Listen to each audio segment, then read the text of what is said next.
بسم اللہ الرحمن الرحیم۔ ہم ایک پہاڑی گاؤں میں رہا کرتے تھے۔ ہم 2 بہن بھائی تھے۔ ہمارے بابوجی خود روکھی سوکھی کھاتے مگر ہم کو ہمیشہ اچھا کھلاتے پلاتے۔ انہی دنوں حکومت کی طرف سے پہاڑوں کو کاٹ کر سڑک کو چوڑا کرنے کا منصوبہ شروع ہوا تو شہری ٹھیکیدار وہاں آ گئے جن کو مقامی مزدوروں کی ضرورت پڑی۔ میرے بابوجی کو بھی ایک واقف ٹھیکیدار کی وساطت سے کام مل گیا۔ بابوجی میٹرک پاس تھے، انہیں تعلیم کا شعور تھا۔ وہ میرے بھائی وقاص کو پڑھانا چاہتے تھے لیکن حالات کی تنگی کی وجہ سے ایسا نہ کر سکے۔ پھر یہ وقت بھی گزر گیا۔ انہوں نے بہت محنت مشقت کی، رفتہ رفتہ حالات سنبھل گئے۔ پھر بابوجی نے ادھار پر ٹرک حاصل کیا اور 7 بھیڑ بکریوں کا ریوڑ بھی خرید لیا۔ اب زندگی تھوڑی پرسکون ہو گئی تھی مگر سکون کے یہ دن تھوڑے تھے۔ ان دنوں وقاص بھائی 15 برس اور میں 13 سال کی تھی جب ایک روز اچانک کچھ لوگ بابوجی کی میت گھر لے کر آ گئے۔ واقعہ یہ ہوا تھا کہ جس سے بابوجی نے قرض لیا تھا وہ رقم کا تقاضا کر رہا تھا۔ اس سے ایک روز جھگڑا ہو گیا۔ اس شخص نے قرض کے بدلے میرا ہاتھ مانگ لیا تو میرے بابوجی کو طیش آ گیا۔ دونوں نے بندوقیں نکال لیں اور بابا دشمن کی گولی کا نشانہ بن گئے۔ وہ شفیق باپ جو خود پھٹے پرانے کپڑے پہن کر ہم کو نیا لباس مہیا کرتے تھے، خود روکھی سوکھی کھاتے مگر ہم کو دودھ اور مکھن دیتے، اب وہ ہماری زندگی سے نکل گئے تھے۔ اپنے پیچھے قرضہ اور ہمارے لیے دشمن چھوڑ گئے۔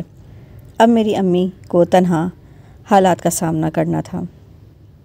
بابوجی کے فوت ہوتے ہی برادری کے چند حضرات ہمارے گرد اکٹھے ہو گئے۔ انہوں نے مال مویشی اور ٹرک قبضے میں لے لیا اور امی سے کہا کہ تمہارے شوہر کا قرض ادا کرنا ہے اور باقی ورثے کی حفاظت بھی ہم کریں گے کیونکہ تم عورت ہونے کے ناطے حفاظت نہ کر سکو گی۔ یہ ورثہ تمہارے یتیم بچوں کا ہے، تم نہ سمجھی میں اس کو گنوا دو گی۔ انہوں نے ایک جرگہ بلایا اور فیصلہ ہوا کہ پہلے مرحوم کے ایصال و ثواب کے لیے کچھ کریں گے۔ میرے بابوجی کے رشتہ داروں نے وہ مال مویشی جو ہمیں ورثے میں ملے تھے فروخت کر کے بابو کے نام پر ایصال و ثواب کی خاطر کھانا پکوا کر لوگوں کو کھانا شروع کر دیا اور یہ سلسلہ 40 روز تک جاری رہا۔ افسوس اس وقت ہم کم سن تھے، ہمیں خبر نہ تھی کہ ہمارا حق لوگوں کو کھلایا جا رہا ہے۔ یوں رشتہ داروں نے ایصال ثواب کے نام پر ہم یتیموں کو کنگال کر دیا۔ باقی جو بچا وہ قرض کا سود اتارنے کی مد میں چلا گیا۔ ہماری امی کے دکھوں کا کسی نے احساس نہ کیا۔ افسوس یہ ہے کہ ان کے فیصلوں میں خود ہمارے تایا اور چچا شامل تھے۔ جب حالات بہت زیادہ خراب ہو گئے تو امی ہم کو لے کر چھوٹے ماموں کے گھر آ گئیں۔ یہ ایسا پہاڑی علاقہ تھا جہاں کاشتکاری نہیں ہوتی تھی اور نہ ہی مزدوری ملتی تھی اور امی کا کسی کے گھر جا کر کام کرنا بھی ناممکن تھا۔ برادری والے اس کی اجازت نہیں دیتے تھے۔ میں لڑکی ذات تھی، لے دے کے وقاص بھائی رہ جاتے تھے لیکن امی ان سے مزدوری نہیں کرانا چاہتی تھیں کیونکہ یہاں صرف پتھر توڑنے اور انہیں ٹرک پر چڑھانے کی مزدوری ملتی تھی۔ بیٹے کو ایسی مشقت میں ڈالنے کی بجائے امی وقاص کو پڑھانا چاہتی تھیں۔ ماموں نے ہمارے کھانے پینے کا ذمہ لے لیا اور پڑھائی سے منع کر دیا۔ ماموں کے گاؤں میں بھی شہری سہولیات نہیں تھیں بلکہ یہاں برادری کے 2-4 گھر بھی اتفاق اور محبت سے نہیں رہ سکتے تھے۔ ہر وقت قتل و غارت کا خوف اور فساد کا خطرہ رہتا۔ ایک روز ماموں نے امی سے کہا، بہن اب تم بڑے بھائی کے پاس چلی جاؤ، یہاں کچھ رنجشوں کے سبب میرے حالات درست نہیں ہیں، بچوں کے ساتھ تمہارا اس جگہ رہنا ٹھیک نہیں ہوگا۔ امی خوش ہو گئیں کہ وہاں بڑے ماموں کے گاؤں میں تعلیم کی سہولت میسر تھی۔ کچھ اسکول ایسے تھے جہاں دینی اور دنیاوی تعلیم دی جاتی تھی۔ امی نے بڑے ماموں سے کہہ کر وقاص بھائی کو ایک اسکول میں داخل کرا دیا۔ ہم پھر کبھی واپس اپنے بابوجی کے گاؤں نہیں گئے کیونکہ بابوجی کے رشتہ داروں نے امی سے کہہ دیا تھا کہ تمہارے بیٹے اور بیٹی کا رشتہ بغیر رقم لیے نہیں کریں گے۔ یوں میری ماں کا دل ان لوگوں سے برا ہو گیا۔ جب بھائی وقاص نے مڈل کا امتحان دیا، انہی دنوں بڑے ماموں کی وفات ہو گئی۔ اب ہمارے لیے سب سے بڑا مسئلہ زندگی کے سفر کو جاری رکھنا تھا۔ چھوٹے ماموں نے بڑے بھائی کی وفات پر آئے تو ہم کو اپنے ساتھ لے گئے جبکہ امی ان کے ساتھ نہیں جانا چاہتی تھیں۔ وہ یہیں رہ کر بیٹے کو پڑھانا چاہتی تھیں۔ وہ اس شرط پر جانے کو راضی ہوئیں کہ وقاص کو چھوٹے ماموں تعلیم دلوائیں گے۔ چھوٹے ماموں میرا رشتہ اپنے بیٹے سے کرنا چاہتے تھے۔ تبھی انہوں نے امی کی بات مان لی اور وقاص کو اپنے ایک دوست کے سپرد کر دیا تاکہ وہ لاہور میں رہ کر تعلیم حاصل کر سکے۔ جس دوست کے حوالے وقاص کو کیا، یہ لوگ کافی عرصے سے پہاڑوں کی زندگی کو خیر بات کہہ کر لاہور جا بسے تھے۔ ان کے بڑے کاروبار تھے اور امیرانہ ٹھاٹ باٹ میں زندگی بسر کر رہے تھے۔ انہوں نے وعدہ کیا کہ وقاص کو اسکول میں داخل کرا دیں گے۔ میرے بھائی کو اسکول میں داخل تو کرا دیا، مگر اسے پڑھنے کا وقت نہ دیتے، اسے اپنے چھوٹے موٹے کاموں پر لگائے رکھتے۔ انہوں نے وقاص کو اپنا خادم بنا لیا تھا۔ آخر پریشان ہو کر اس نے امی کو خط لکھا کہ مجھ سے 2 کام ایک ساتھ نہیں ہو سکتے، پڑھوں یا پھر ان لوگوں کی چاکری کروں۔ اب آپ خود جو فیصلہ کریں، اجازت دیں تو یہاں سے چلا جاؤں اور رہنے سہنے کا کھانے پینے کا بندوبست کہیں اور کر لوں۔ امی نے جواب دیا، بیٹے کسی سرائے میں سو جایا کرو اور شام کو 2-3 گھنٹے کسی ہوٹل میں برتن مانجھ لیا کرو، مگر پڑھائی جاری رکھو۔ یہ ایک ایسی جمع پونجی ہے جو عمر بھر تیرے ساتھ دے گی۔ وقاص نے ماموں کو بتائے بغیر اس فیملی کو خیر بات کہہ دیا اور اپنے ٹیچر کے دروازے کو کھٹکھٹایا۔ انہوں نے جب وقاص کے چہرے پر پریشانی دیکھی تو پوچھا، کیا بات ہے وقاص، تم کیوں اس قدر پریشان ہو؟ تو وقاص نے بتایا کہ میری امی نے مجھ سے اس لیے دوری برداشت کی کہ پڑھ لکھ جاؤں۔ اب ان کی آرزو پوری کرنے کی خاطر پریشان گھوم رہا ہوں۔ نہ گھر ہے نہ ٹھکانہ، 2 وقت روٹی کا آسرا بھی نہیں ہے۔ جہاں رہتا ہوں وہ پڑھنے کا وقت بھی چھین لیتے ہیں، جبکہ پڑھائی وقت مانگتی ہے۔ ماسٹر صاحب میرے بھائی کو اپنے ساتھ اپنے بھائی کے گھر لے آئے جو امام مسجد تھے، اور ان کو مسجد کے ساتھ 2 حجرے ملے ہوئے تھے۔ انہوں نے ایک حجرہ میرے بھائی وقاص کو رہنے کے لیے دے دیا۔ مسجد میں لوگ صبح شام امام صاحب کو کھانا بھجواتے تھے۔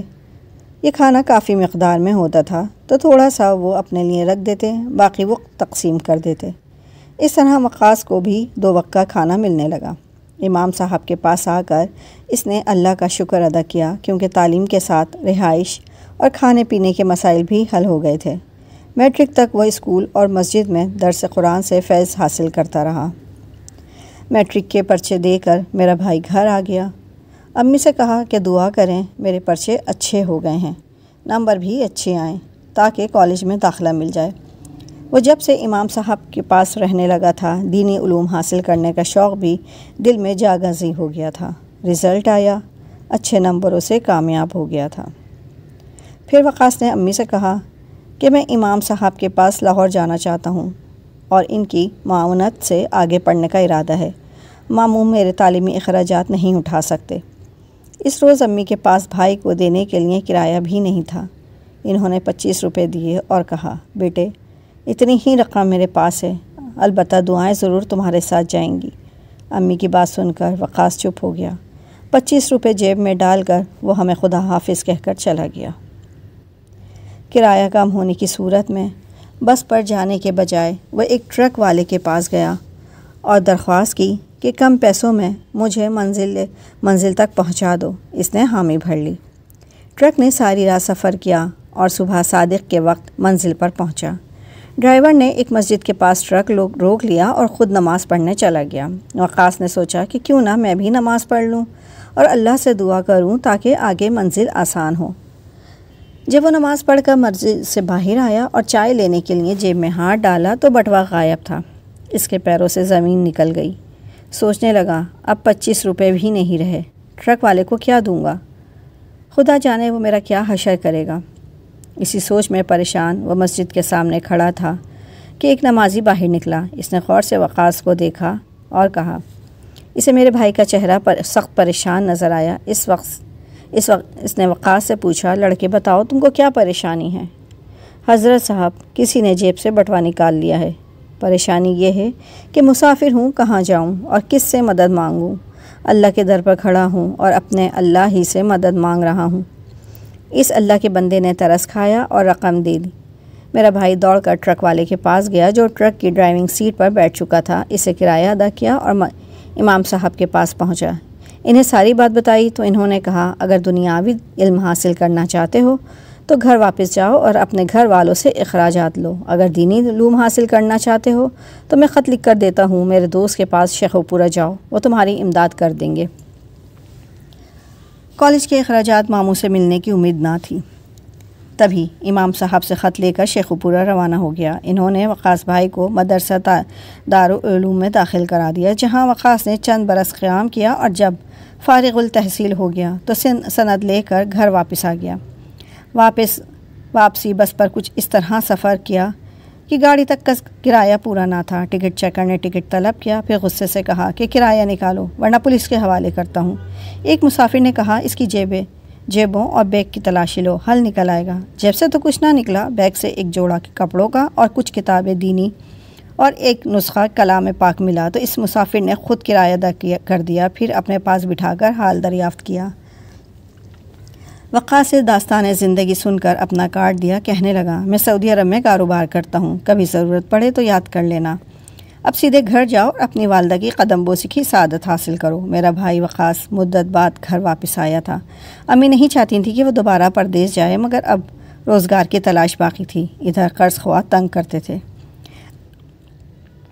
ابھی وقاص کو آئے چند روز ہوئے تھے کہ قرض خواہ آ گئے اور رقم کا مطالبہ کیا۔ امی نے کہا میرا بیٹا پلٹ کر آ گیا ہے، اب یہ خود اپنا قرض ادا کرے گا۔ وہ بولے یہ کیا کمائے گا، ہم کو تسلیاں نہ دو، رقم دو ورنہ اسے ہمارے حوالے کر دو، یہ ہمارے پاس بیگار کرے گا اور جب ہماری رقم پوری ہو جائے گی تو اسے واپس چھوڑ جائیں گے۔ اس روز ماموں کسی کام سے دوسرے شہر گئے ہوئے تھے، وہ ان کی غیر موجودگی میں میرے بھائی کو اپنے ساتھ لے گئے۔ انہوں نے میری امی کی منت سماجت پر بھی کان نہ دھرے اور نہ ان کی بزرگی کا لحاظ کیا۔ کسی کے دل میں رحم نہ جاگا، کسی نے میری امی کی آہو بکا کو نہیں گردانا۔ وہاں کوئی میرے بھائی کو چھڑانے والا نہ تھا اور نہ ہم کو کسی نے شرمندگی اور ذلت سے بچایا۔ انہوں نے میرے بھائی سے 1 سال پہاڑوں میں مشقت کرائی۔ ایک دن وقاص کو اس مسافر کا خیال آیا جس نے بس میں اس کا کرایہ ادا کیا تھا۔ اس شخص کا نام عبدالسلام تھا۔ بھائی نے اسے فون کیا اور اپنی مشکل بتائی اور مدد کی درخواست کی۔ عبدالسلام نے دلاور خان سے فون پر رابطہ کیا اور پوچھا وقاص کے والدین نے آپ کا کتنا قرضہ دینا ہے؟ اگر کوئی معاہدہ اور قرض نامہ تحریری طور پر تمہارے پاس ہے تو آ کر مجھے دکھاؤ اور اپنے قرض کی رقم لے جاؤ۔ کاغذات لے کر دلاور خان عبدالسلام کے پاس گیا اور معاہدہ دکھایا تو عبدالسلام نے رقم ادا کر دی۔ یوں وقاص کو ان لوگوں کی قید سے رہائی ملی۔ وقاص آزاد ہو کر آ گیا۔ امی نے عبدالسلام کو بہت دعائیں دیں۔ ایک دن عبدالسلام ہمارے گھر آیا اور ماموں سے کہا اگر آپ اجازت دیں اور وقاص کی مرضی ہو تو میرے ساتھ سعودی عرب چلے، میں وہاں اس کی ملازمت دلا دوں گا، اس طرح آپ لوگوں کے مالی حالات بہتر ہو جائیں گے۔ امی اور ماموں کی اجازت سے میرا بھائی عبدالسلام کے ساتھ سعودی عرب چلا گیا۔ وہ وہاں کچھ عرصے اس کا مہمان رہا، پھر ایک مسجد میں امامت مل گئی کیونکہ سند یافتہ تھا، اچھی تنخواہ ملتی تھی اور وہ باقاعدگی سے ہم کو رقم بھجواتا تھا۔ 6 برس بعد وقاص نے اتنا کما لیا کہ میرے شوہر کو ٹرک اور امی کو عمرہ اور حج کرایا۔ اب ہمارے اچھے دن آ گئے۔ میں 3 بچوں کی ماں تھی۔ جب وقاص ہم سے ملنے آیا تو اس نے مجھے ہدایت کی کہ اپنے بچوں کو اسکول داخل کراؤ اور کالج پڑھانے کے لیے کسی بڑے شہر جانا پڑے تو چلے جانا، مگر ان کو جہالت کے اندھیروں میں بھٹکنے نہ دینا، کیونکہ تعلیم آدمی کے دل کو منور کرتی ہے اور جہالت اندھیروں کی ماں ہے، یہ نسلوں کو تباہی کے گڑھے میں گرا دیتی ہے۔ اگر آپ کو میری کہانی پسند آئی ہو تو میرے چینل کو لائک اور سبسکرائب ضرور کر دیجیے گا۔ شکریہ۔